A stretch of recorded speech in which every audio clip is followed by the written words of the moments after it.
दं हंसानन्दं हससमुखं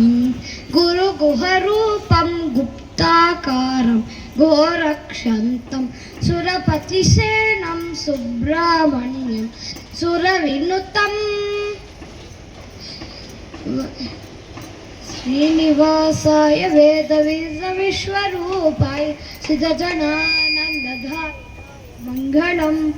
वेंकटेशाय संकटामोचनाय हर्ष शंखकोटिसुन्दराय सर्वमङ्गलं सर्वगायकप्रियाय सर्वभक्तमोदकाय सर्वभुवनजनहिताय सर्वमङ्गलं श्रीनिवासाय वेदविश्वरूपाय सिद्धजनानन्ददायकाय मङ्गलम् वेंकटेशाय संकटामोचनाय हर्षशङ्खकोटिसुन्दराय शुभ्रमङ्गलं सर्वगायकप्रियाय सर्वमतमोदकाय सर्वभुवनजनहिताय सर्वमङ्गलं सर्वमङ्गलं माहितमङ्गलम्।